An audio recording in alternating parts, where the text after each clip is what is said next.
Hello, my lovelies. Hello, black sheep. Welcome, chosen ones. On today's episode, we are going to focus on abilities, spiritual gifts, abilities, psychic and mediumship, also known as clairs. So what are those and how do those work? My name is Jenna. I'm a psychic medium. I'm an intuitive tarot reader and author of 2 published books. And in this podcast, we hope to share knowledge across the board so that you too can open up your spiritual gifts or, at best, heal and share your knowledge of your journey. So today we're going to focus on the clairs, the abilities, as well as what does it mean to be a psychic and a medium. So I have been doing mediumship readings for people for like the last 5 years. I started in 2020. I went through a very big spiritual awakening at that time, and losing my mom through tragedy and predicting those things prior to it happening was the catalyst for how my mediumship abilities were awakened. I had always known that I was psychic from the time I was a small child. I could see things before they would happen. I'd have precognizant dreams, things like that that would later happen and come true. So I always knew that I was psychic, but I didn't know until I was much, much older in life that I was actually also a medium. So we're going to go over all of those things today. So we're going to start with the clairs, the abilities. So clair is like, what gift it is, and then it breaks down into other little synopsises. So the first one is clairvoyance, and that one's pretty universal that most mediums or psychics all have. So clairvoyance is to see. So we usually see in our mind's eye. So being that your third eye is usually open or active, you'll get images. Sometimes it's sounds, sometimes it's looking at someone and you just know something about them. So it's to see things within your mind's eye. You see them in your mind. Typically it's not external, typically it's always internal. So we see images internally or externally. Sometimes we'll look at someone and we see things without having any sort of knowing prior to. So clairvoyance is to see. So we see it within our mind.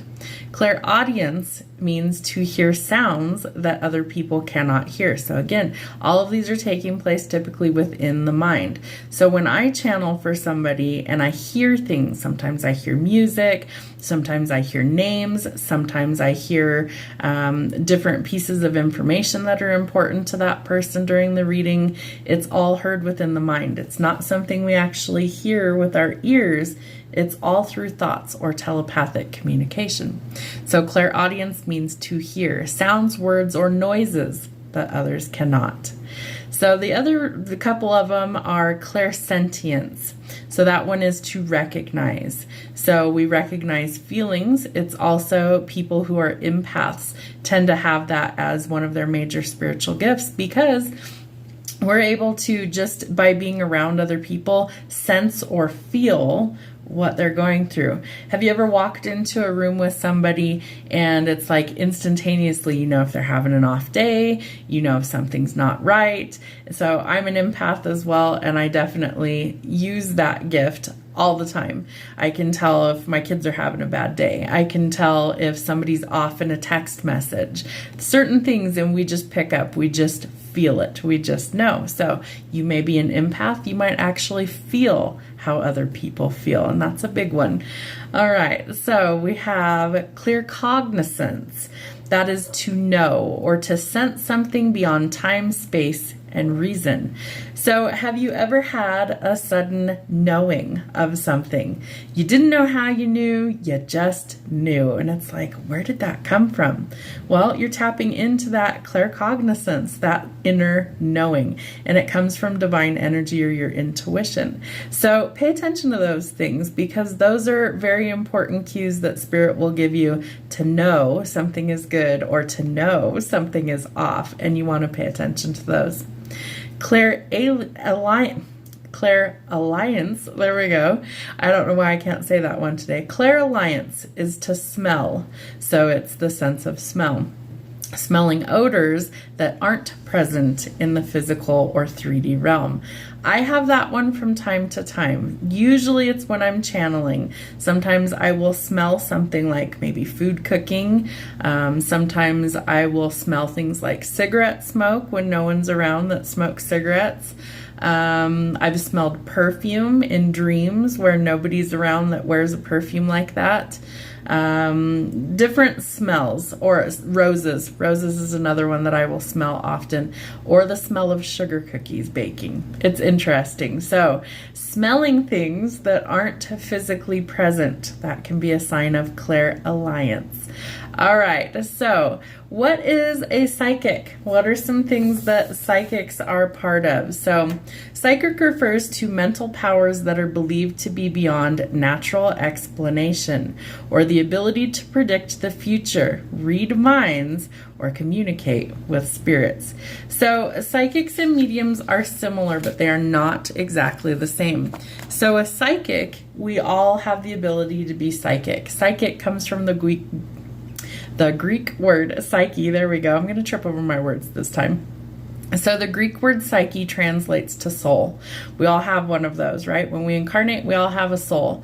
So our soul is always connected to spirit energy. It comes from divine, God, source, spirit, the universe, and we are part of that. So it's like our compass. It's our internal GPS, as I like to call it.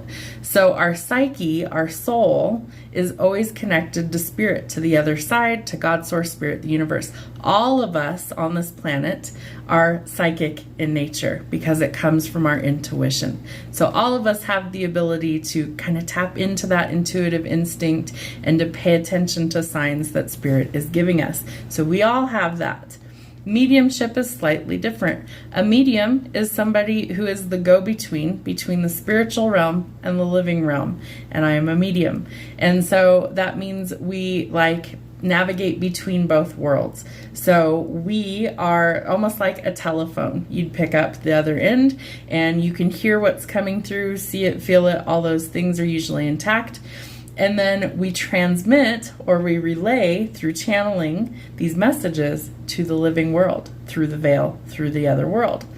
So a medium is having the ability to communicate with spirits. Not all psychics are mediums, but all mediums are psychic. So that is the difference. So mind control can be an ability that some psychics have, the ability to control someone's mind. I don't use that. I never have. I've never felt like I wanted to control anybody else's mind. Mine's busy enough as it is, so we leave it alone.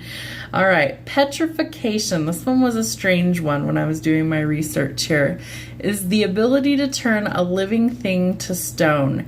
Now, if we go back to the Bible, there are certain instances where people were turned into salt, into stone.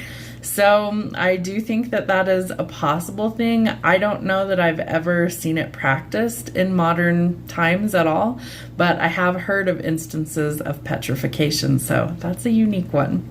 Psychokinesis, to control plants with one's mind.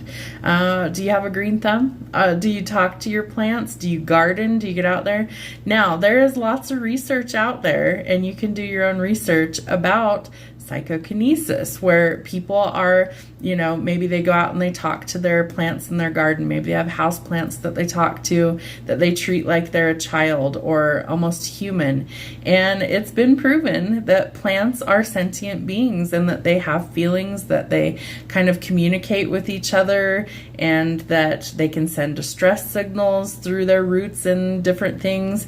And that it actually has been proven that they do communicate through things like that. So it's not uncommon for people to maybe talk to their plants to encourage them to grow, to rehabilitate them, things like that. So that is something that we can actually use to encourage crops and plants to grow. Very interesting. All right, intuition, to sense what will happen in the future. That one I use all the time, and you should too. You should definitely tune into your intuition. You should tap into that, GPS, so that you can navigate through life's challenges. And it's going to help you to stay on track where you're meant to be and keep you away from things that are no good for you. All right. So, people with psychic abilities are being in touch with your subconscious mind. So, it can help you to access your psychic abilities. So, I offer a spiritual gifting course on my YouTube channel. It's got its own playlist specifically called Spiritual Gifting Course. It is 100% free. It is 5 videos, and you take them at your leisure. Please go in order. It's meant to be done that way. And that will help you to open up your psychic gifts and to tap into your intuitive abilities. So if you would like to take that, I will link that in the description box of the video. So, dreams. Dreams are another one. I have kept a dream log for most of my adult life. I would say probably from my teenage years all the way through adulthood, I've kept different dream logs. And the purpose behind that is I knew I was always psychic, and most of my abilities used to actually come to me through dreams. And so I used to have really horrible migraines most of my life. They started at about age 8 or 10, and I can remember being completely debilitated. I'd have to go lie in a very cold, dark room, washcloth on my head, take ibuprofen, and take a nap. And sometimes even that wouldn't work. So what ended up happening is over the years, I realized that if I was going to get a major download, it was typically going to happen to me in my sleep or in a dream, and that I would receive messages while I was in that dream state. Now, I can't speak for other people with these gifts or abilities, but I can tell you my own personal account.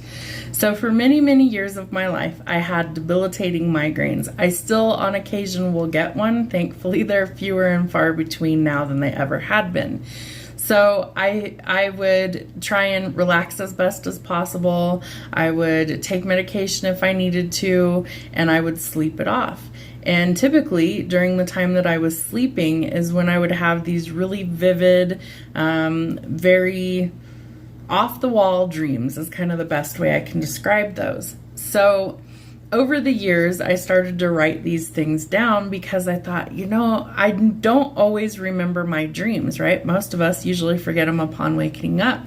And so I started to write down as much as I could remember, and I started to see a pattern that I would always get a migraine, and then I would get a download, and then things would start to shift and happen.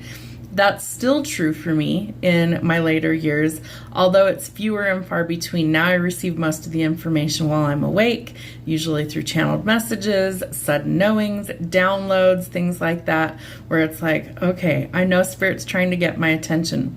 There are times where life gets really busy because, let's face it, we're human and we always have something going on.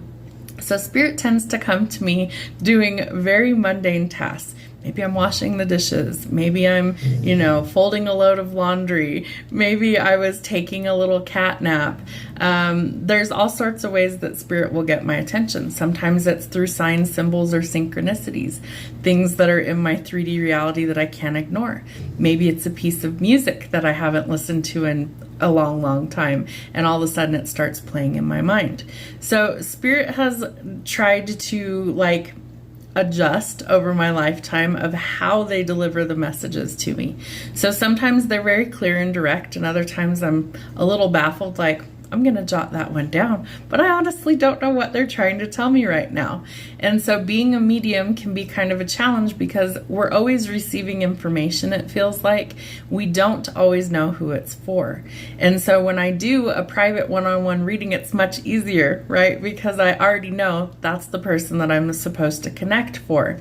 When I do it in group settings or in a live session and there's multiple people in the room, I have to go to where the energy is the strongest and navigate accordingly. So not all of it will make sense immediately sometimes. Sometimes it's predictive in nature that they show me future events. Other times I get hiccups or burpy energy for confirmation. Other times they're going to show me current events, things that are private conversations, thoughts that you had. So I'm something known as a evidential medium, meaning that what I channel is usually some sort of evidence that Spirit is real. And they love to show off. They love to give you encouragement. They love to show you things that are pertinent to the here and now, not just things that are in the future. And that's how you know that it's real. Now, not everybody is real, so be very cautious if you're getting readings online and things like that. I would definitely take it with a grain of salt. There are lots of scam artists out there, so please do your homework before you invest in anyone. And yes, I do still offer personal readings. You can contact me by email. All of this will be in the description box of the video should you choose to look into it further. Okay, so people with psychic abilities are trying to get in touch with their subconscious mind to help you access your psychic abilities. So again, the spiritual gifting course will be in the description box so you yourself can find out what spiritual gifts you have. Dreams can definitely be telling, so maybe keep a dream log if you think that it's important, because that's how you're tapping into your subconscious or your unconscious mind in the dream state. And the deeper of a dream state you can enter, the better. That's how you really access the good stuff. So it's so important to be trusting your intuition, especially to make better choices. So let's talk mediumship abilities. So psychic or intuitive skills that allow a person to communicate with spirits or the dead. So I, as a medium, communicate with spirit energy. Sometimes they're giving me the word alien. It does feel a bit alien in the beginning until you realize what's going on. To my knowledge, I haven't communicated with aliens, so my spirit guide has jokes sometimes. His name's Dimitri. He's fun. So what we are doing is communicating with spirit realms. So that can be angels, that can be God specifically. I have channeled messages specifically from God, Source, Spirit, the Creator, the universe, whatever title you give that. Your spirit team, your guides, your ancestors, friends, family, loved ones that are passed on the other side. And usually my guide is who gives me the information. Now, there are instances that I see the people that I'm channeling. I can physically see them in my mind very clearly, usually enough that I can describe them in detail. I can tell you features. Yeah, so-and-so had brown hair. They had blue eyes. They wore glasses.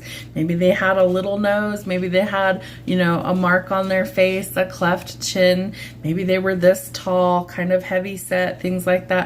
I see all those things when I channel for people. Not 100% of the time, but most of the time I would say there's something definitive that will come through.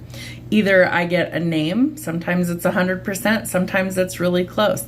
For me, my clairaudience, sometimes it's turned all the way up and it's very, very clear, and other times it's very faint and I have to really listen carefully. It can come through sounding like a faint whisper.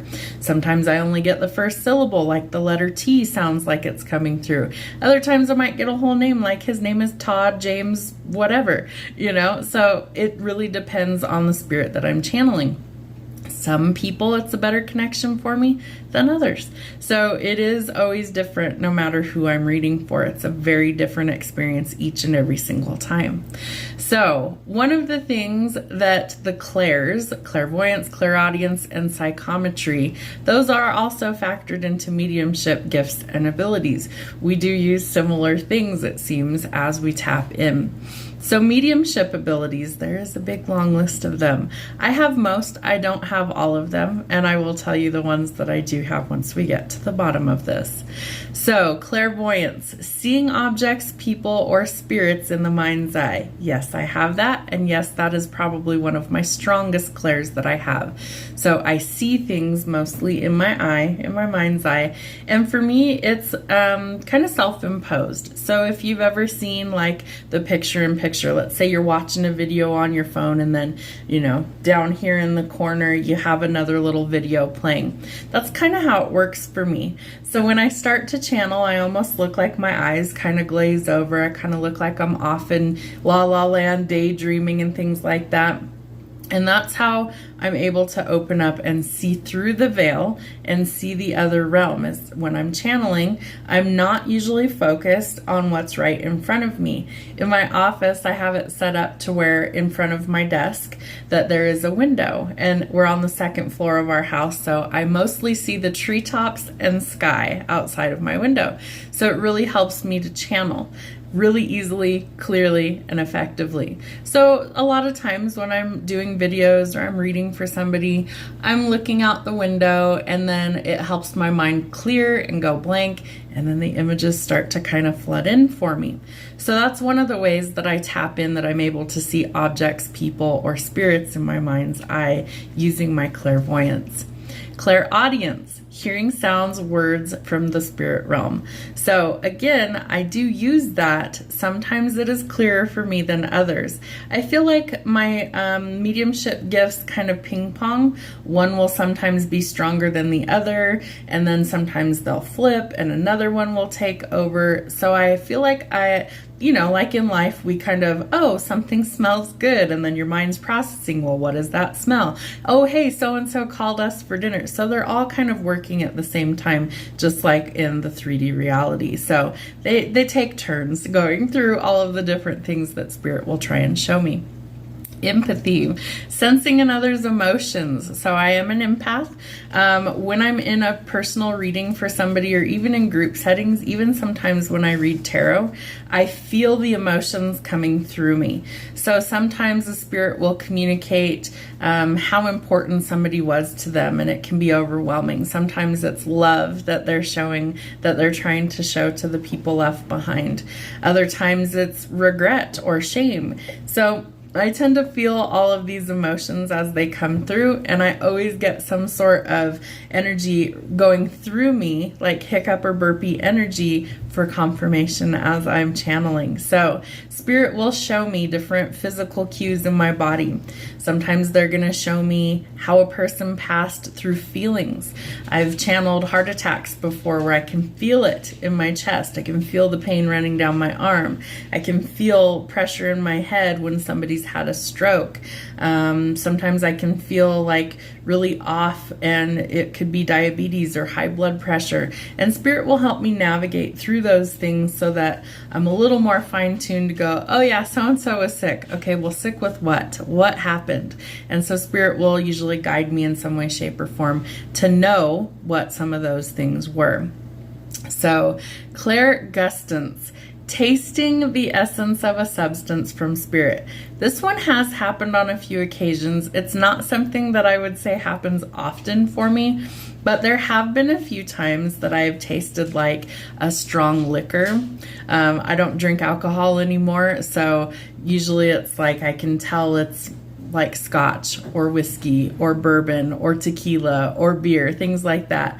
Or maybe it's their favorite food, and maybe I can taste that in my mouth. So there are instances where they have given me tastes of things that are uncommon for me, and it's not something that I would be eating while I'm channeling or anything. So I can taste those things as if I've put it in my mouth. So that one's kind of fun when it happens sometimes. Sometimes it's gross and you don't want to taste what they're showing you. So it can be hit or miss with that one, but it is a unique gift that I don't know that everybody actually has or uses.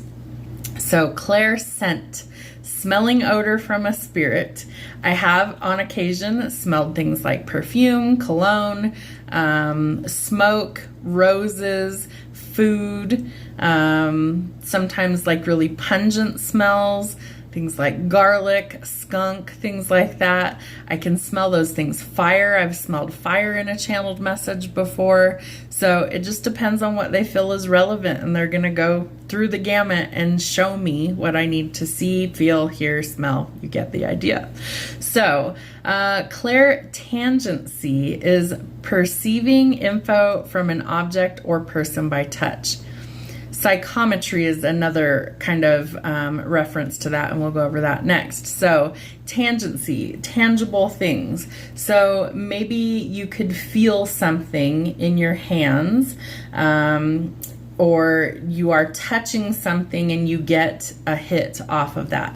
Now, I've seen other psychic and mediums use things to help solve things like cold cases, where maybe they had an object of the victims, and so this person's trying to gain some sort of evidence, some sort of information from the specific object. So let's say that my ring that I wear on my body and it's got my energy, let's say that this was given to another true psychic and the psychic's holding it, maybe putting it on a finger and seeing kind of, well, what was this person about? What kind of energy do I pick up from there? This is not something that I use very often. I have done it in a very, very limited capacity. So this is not one of my top ones that I use to pick up information. Now, I have on a very rare occasion picked up imagery from touching something. So let's say this is a crystal, let's say I was holding it and maybe I was remote viewing where I could see maybe the general area where this piece came from the earth, things like that. Maybe I could see the person who mined it, things like that. So it's kind of a more broad spectrum, and I feel like that's a really specific gift that people have that can actually do that. Again, it's not one that I use very, very often. So psychometry is obtaining info by touch of an object about a person. So just like I was saying with the ring, somebody who is able to do that could take an object, an article of clothing, a piece of jewelry, a lucky coin, maybe their favorite pen, things like that, and they could use those things to try and gather information or intel on the person that they're trying to read for. So let's say they did a blind reading and they don't know anything about this person, they don't know who they're reading for, and they have an object. And the goal is, please describe as much as you can about the person that this object belongs to. That's pretty difficult, but there are people who absolutely have that gift and can use those things accordingly. So that's one of the ones that I would say, not 100% for me. It's something that I have used on occasion, but it's not something that is regular for me. Precognition is a sense of future events. I definitely use that one. I have since childhood, seen many, many things that have later happened in the future. Again, my biggest one, how I knew that I was a medium, how I knew that I couldn't, discount this gift any longer, was in 2020 in about May, about a month roughly before it happened, I had a horrific nightmare that my mom had passed away. And so I saw that she had passed away alone in her home. I saw that we had to go through like the grapevine, police and other people trying to find out what happened, how it happened, where was she, is she okay? No, she wasn't okay, and basically get it relayed to us through the police department. Fast forward roughly a month, it happened, and almost in exact detail of what I had seen in my dream. So I had taken my son to a doctor's appointment, get a phone call from my niece saying, "We can't reach grandma. Have you heard from her?" And I said, "No, let me make some phone calls. Don't panic and I'll get back to you." And yada yada, we end up finding out from the police that she had passed away alone in her apartment. We didn't know for a few weeks. So I realized then that I legitimately could see things that were going to happen in the future, and knew that I had to develop these gifts, that I had to make sure that they were accurate, because that was a huge deal to me, that I was never going to do readings for people if I didn't feel that I was accurate, that was a huge deal for me. I never wanted to give people a false sense of hope, and I never wanted to give them information that I didn't feel was valid or accurate. So I worked very, very hard for several months trying to develop these gifts. I took several seminars, practiced for free for a long time before I felt I was ready to do personal readings. And so I reached out to, I put feelers out there on Facebook once upon a time when I still had Facebook. And I said, I want to develop this gift. I'm looking for volunteers. These would be free readings. And I just want to test the waters. And so anything that's valid, please give me feedback. That's all I asked for in return, was I just want the feedback. Can you tell me what I was correct on and what I was not correct on? And that's how I proceeded. I think I did probably 20 or 30 readings for free just to test things before I ever started to do this and do social media and do paid personal readings and all those things. I will tell you that I was way more nervous to do mediumship readings for people than tarot. The tarot I had dabbled in for over 20 something years and finally felt like I mastered it enough to give decent readings. And so that for me was much easier, right? I didn't have to have stage fright necessarily. I could pull the cards, knew what the cards meant, and give an accurate reading. But when it came to mediumship stuff, I had to find my courage because my fear was blocking my gift. And so that was my biggest hurdle to overcome, was to unleash the fear and clear that out of the way, and to have my courage actually lead the way for what my calling was to do. So I still offer personal readings because this is a gift that I'm here to share. My gifts are supposed to be used to help people heal what's keeping them stuck. And so that is always the premise behind all of my personal readings, as well as my collective readings that are on my YouTube channel. So if you're interested in any of those, link in description so you can see further info. All right. So precognition, sensing future events. Have you ever had that? Have you ever had precognition, whether it's in a dream, a sudden knowing? Have you ever felt like, oh my gosh, that I thought about that, or I had a dream about that and it happened? Because it does. It happens way more regularly than people usually even understand. So what is remote viewing? That's something that I've also done several times over. I didn't realize I could do remote viewing in the beginning. It was something that, again, I'd see things in my mind's eye and not really know what it is, where it is, or why I could even see it, but I could see it. So just like the dream log, sometimes I'd jot a little note down and tuck it away and go, I don't know, maybe it's something, maybe it's not. In my book, Stepping Stones to Destiny, I actually do include a lot of the journal entries or the dream log entries. And so you can see a pattern throughout the book. They're in chronological order from the time that I had the dream. And then later you'll hear me talk about it again because that's when it actually happened. So I'll put that in the description box as well, the link to my book, Stepping Stones to Destiny. That one's my autobiography. So it talks about my spiritual awakening. It talks about how I developed all these gifts and how I came to figure out how to use them. So, remote viewing, seeing distant or an unseen target. So one of the things that I remote viewed happened probably, I would say, 6 or 8 years ago. My current boyfriend and I were talking about where he grew up in a small town in Florence, Colorado. And I had never been there. And so I didn't know anything about it other than the few details he had told me. And he was describing one of the places that he lived there. And in my mind, I could start to see images. So he refers to it as the crazy wheelchair lady house, because when they were clearing this house out, they found all these strange effects. His dad found live ammunition, live grenades in the basement. So they had to have the military come and properly dispose of them. They found a really rickety, old-timey wheelchair, and his brother and him had thrown it down in the ditch, basically just being teenagers, being little jerks, you know. They had thrown it down the hill, and the next day it was sitting back up on the porch like somebody had dug it out and put it back up there. So that was kind of creepy to them. No matter how much time they invested trying to clean out this house, they never got it to where it was livable. They never actually lived in the house. And he said that his father, when he was cleaning out the basement, I guess there was an old well in the basement of this house, and that his dad got spooked by something and would never go back in there again. So they ended up selling the property, never lived in it, turned around, sold it, and bought a small apartment unit with like 5 or 10 units in it. And that's where they actually renovated and lived there for a while. So in my mind, I could see the house on the hill is what we'll call it, the crazy wheelchair lady house on the hill. I could see that one. And so that was the first instance that I really realized I was seeing something that I had never physically seen before. I was remote viewing.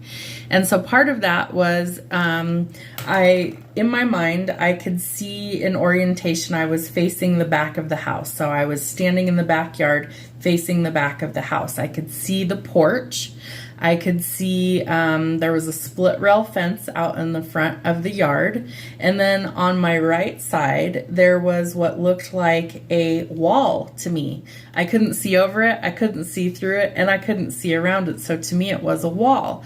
And when I described that to him, he said, everything you're seeing other than the wall, I know is there. And he said, but to my knowledge, the last time I was there, there's no wall there. So that one, I don't know what it is. So we decided one weekend we were going to take a little day trip, and we drove down there. And he said, we're going to go to all 3 locations, but I don't want to tell you which one I'm taking you to first. Hiccups for confirmation. I'm going to see what you pick up, and I want to see how much of this you get correct. So we pull up to the first location. And instinctively, I knew, I was like, this is crazy wheelchair lady house. And he didn't say anything. So I proceed to get out of the car and not thinking of anything else, not thinking, oh my gosh, we're trespassing, like we shouldn't be here. None of that. I was like, oh, beeline. I got to see if what I saw in my mind is correct. So I get out of the car. The first thing I see is the split rail fence in the front. I was like, okay, there's the first thing I saw. Walk past the fence. I go towards the back of the property, and I orient myself in the way that I could see it in my mind. And I thought, okay, I can see the porch. I can see the house. I could see the ditch below me. And to my right, there was a giant roll-off metal dumpster. So there's the wall that I couldn't see through, around, or over. And so all of a sudden, one of the neighbors comes out, and this woman's like, I'm sorry, can I help you guys? Who are you? What are you doing here? You know, and she had every right to do that. The house had been bought by somebody else. It had been graffitied. It had windows broken, and yet still nobody had cleaned it out in over 20-something years and lived in it. So we thought that was a little bit strange, because he said, you know, it's changed ownership so many times and still nobody lives in this house. It was just strange. Like the energy around it was strange. I do remember picking up a woman's name of Margaret, and I don't know if there was ever a Margaret that lived there. We didn't ever research it or anything, but I do feel like she was the elderly woman that had passed either on the property or had lived in the property that had used the wheelchair. I could see in my mind's eye, and I can see it now just saying the name Margaret, she had very long gray hair. She was smaller in stature. And I feel like most of her family had kind of either passed or moved away. And so she was mostly alone. And I feel like she passed by herself and then was later found. And I feel like her spirit still lingered there. And I feel like that's what spooked my boyfriend's dad in the basement when he was cleaning things out. And I feel like that is why it was not inhabitable. It could have been, but they would have had to clear the energy first, I feel like. So that was my first real knowing that I could remote view, and it was dead nuts accurate. So that's how I knew I could do it. The second property that we went to ended up being the apartment, the small apartment complex that his parents had bought. I could see brick building, and I could see a green awning or a green roof, and I was a little unsure of whether it was a roof or whether it was an awning, but I saw like red brick and a green roof or a green awning. So he takes me to the second location, and I said, well, this is the apartment complex, and I said I could see red brick and I could see green, and it had a green awning and I think a green roof. It's been several years, so I'm not positive on that, but it was a red brick building. So I could see that portion. So I knew that's where we were. Didn't really pick up a lot of energy there. They lived there for a while. No real issues or anything there. So that one was pretty tame. And then the third one was a house that they had lived in. And same thing. I didn't really pick up a lot. I could see them in my mind playing basketball in the driveway. They used to have a basketball hoop at the end of the driveway, and they would play basketball quite often. But that was the only real energy that I picked up from there. Other than I picked up a friend of theirs, the name Eloy was what I picked up, and he said that was his brother's best friend growing up. So little hits of things that I did pick up while we went there. All right, so the next one is retrocognition. So that means that you're receiving past events. Now, I will tell you that is something that I have experienced on numerous occasions. When my spiritual awakening really started, I was I was seeing a lot of past events that had happened to me in a different form. So like past life recall. There's 4 of them that I discuss in my book, Stepping Stones to Destiny. But the very first one that I remember was from a small child. I was about 4 years old and I used to have recurrent nightmares. But in my dream, I was a man, and in that life, it would have been around the 1920s, 1930s, and it looked like either Chicago or New York based on like the skyscrapers that I saw, and I worked for the mob in that life. I was a bookkeeper, so I knew where all of the stuff went that I shouldn't know, and for whatever reason, they thought that I was giving away their secrets to people, even though I wasn't. So I was threatened with harm numerous times over, and for whatever reason, they thought that I legitimately had like turned them in. And so a couple of their goons had found me and roughed me up pretty good, and that wasn't enough. So a couple weeks later, I felt like I was being followed to my apartment, and they found me and shot me several times and left me for dead on the sidewalk. And I literally watched myself bleed to death and knew that it was me. So as a small child at like 4 years old, I didn't watch scary movies. That was something that we didn't do. You know, as an adult, I don't really watch scary movies. So I feel like that was definitely something to do with retrocognition or seeing the past events. Now, I've had several of those. More of them unfolded as my spiritual gifts amplified in the last several years. I saw a life of ancient Egypt where I worked in the temple. I was the priestess and I did spell work and rituals, and lost the love of my life because it was forbidden romance. We weren't allowed to marry or have a family or anything. We literally were property of the Pharaoh, and we had to do what he said. So he found out and he beheaded the love of my life in that lifetime. So I took my own life, taking spells and potions, and decided I was done. I didn't want to come back for a very long time. So fast forward, in about the 1880s, I had a life with a man that I know as Thomas. My name was Rebecca. I could see us. I feel like Thomas has reincarnated in this lifetime. I can definitely feel his energy around from time to time, and like visual recognition where it's like, there's something familiar about that person, and you just can't explain it any other way. So in that life, we had lost a child, and I ended up ending my own life, which left a lot of karmic debt to be repaid in this lifetime and future lifetimes. So in this lifetime, I was told by Spirit that I could undo a lot of the karmic debt if I chose to, but that meant I had to pursue my calling and I had to use my gifts to help humanity in order to undo some of the karmic debt that I had from previous lifetimes. And so it was going to be the most challenging of all my lives so far, but that when I was done in this lifetime, I didn't have to reincarnate again if I didn't choose to. So like the karmic debts would be paid. I didn't have to come back, learn more lessons unless I chose to.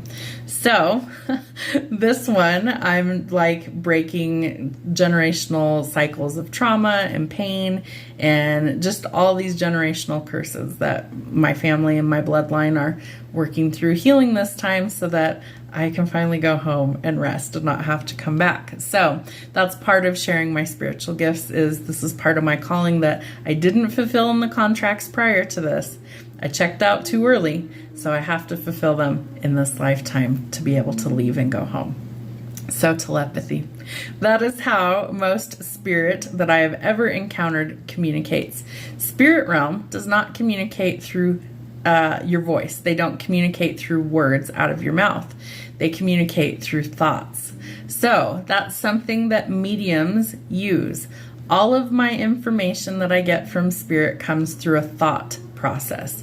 Again, I might hear things, but it's being played in my mind. It's like a memory. And so those thoughts are transmitting or receiving. So I like to say, think of an old radio, and you turn that dial on or you hit play, and something is being transmitted to you, right? And your radio is receiving the signal.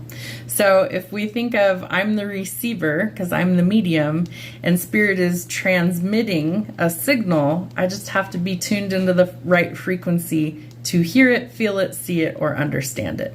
And so that's where meditation and things like that come into play, because then you actually are more fine-tuned. Your vibration is elevated. We have to raise our vibration to meet spirit. And so spirit, especially angels and God and all that, have to lower their vibration so that we can kind of meet in the middle and be the medium. So it takes work, but through practice, you can definitely fine-tune it. So mediumship is associated with spiritualism or spiritism. Practitioners are known as mediums or spirit mediums, and some practices include seance tables, trance, and Ouija boards. I will tell you from personal experience, do not get involved with Ouija boards. Those are portals, and if you don't have any idea what you're doing, you could definitely open something, and then you may not be able to close it. So not recommended. Please do not play with those. Seances. I don't think those are wise either, because you don't know what you're invoking and you don't know what's coming in. So if you think of spirit as a doorway, and if you open the door, anything can walk through, so good or bad. And you don't have any idea whether it left, right? So you don't really want to play with that either. So not recommended. Trance state. So when I channel, that could also be called a trance. I would say I'm still fully functional. I'm still aware of what's going on around me when I'm in that state, but it's a different part of my mind is active at that time, so my thoughts are not my own. So yeah, that would kind of be a trance state. I don't call it a trance. For me, it's channeling. I'm tuning into the channel so that I can hear, see, or feel what spirit is trying to send through their transmission, through their telepathic communication. So that's a different way of putting it, I guess, as a trance, but you will see it if you see me channel, that I look like I'm in a different state. It kind of freaked me out the first time I saw myself do it in a video. My eyes sometimes change color. Sometimes they get really bright blue. I'd say most of the time they're kind of like a gray blue like they are right now. They do change color depending on what I'm wearing as well, but you can tell a difference. It's like if I got real close to the camera right now, you can see my eyes look pretty normal. But when I'm kind of channeling it, it's like they kind of glaze over. And it's hard to describe unless you've actually seen somebody do it. But a different part of my mind is being active. So my thoughts are not my own. I'm receiving messages. My mind and my mouth are going together. But I'm still having my own thought processes as I'm receiving information in a different area of my brain. And they're all kind of melting together to communicate the messages that are coming through. So there's always a lot going on all at once when I'm channeling, and so I do tend to stumble over my words or jumble words together and things like that, because it's hard for my mouth to keep up with how fast my thoughts are going. And so I do sound sometimes like I'm speaking incredibly fast, or words get jumbled over, and it's because sometimes I can't keep up with how quick the images are coming through, how quick the information floods my mind. And so I have to sometimes hit the pause button and take a second and regroup and go, okay, let me think about this for just a second. And then it's usually okay. But a lot of times I pick up energy and it's so quick. It's almost like that. And I have like a whole download that quick of something that's important. So it's taken quite a few years to get used to how quick the energy can move through. So, psychic and mediumship are closely related, but psychic is often used to describe someone who is sensitive to parapsychological forces. So what is that? So, it is the ability or the alleged ability to perceive or manipulate information from objects beyond the normal senses. So, what spiritual gifts do you possess? Would you like to find out? I will link a test for you in the description box. It's at a website called giftstest.com. It will tell you what some of your spiritual gifts are. And yes, all of us have something. Usually you have multiple. So take the quiz. It takes just a few minutes to complete and it will give you your results. And then feel free to do further research on what those gifts are and how to use them. Thank you very much for being part of the podcast. Black Sheep Society is all about sharing knowledge and helping each other heal through that knowledge. If you feel like a black sheep, if you've always felt like you were an outcast, welcome home. You're in the right place. We'll see you soon.